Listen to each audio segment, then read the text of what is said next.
ஆதி 26ஆம் அதிகாரம் 2-5 வரைக்கும் படிக்குமா. கர்த்தர் அவர்களுக்கு தரிசனமாகி குடியிரு,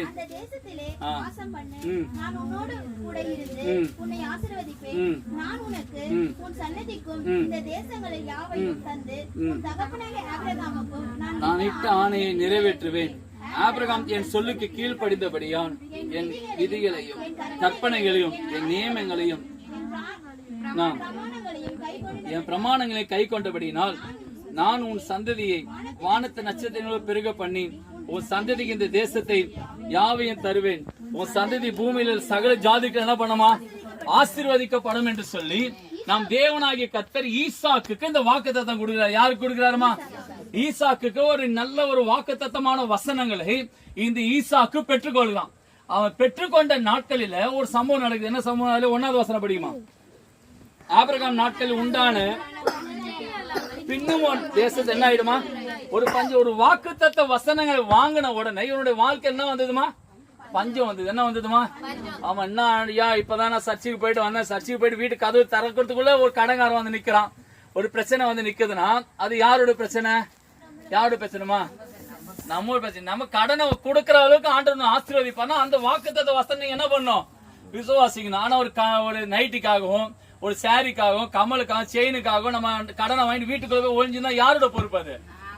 ஆமா, நீங்க தான் பொறுப்பு. அதனால கடனை நீங்க கொடுக்கற அளவுக்கு ஆண்டவங்களை என்ன பண்ணுவாரு?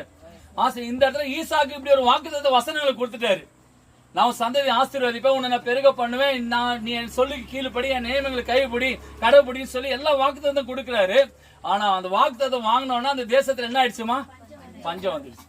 இப்ப நம்முடைய வாழ்க்கையில ஒரு வாக்குத்தத்தம் வாங்கின்னு நல்ல சபையில் நல்லா தேவனை ஆராய்ச்சி வீட்டு வாசல வந்து ஒருத்தங்க நல்லா அசிங்கமா திட்டினா என்னடா சர்ச்சைக்கு போய் என்னடா நடந்தது நம்ம என்ன பண்ணுவோம்?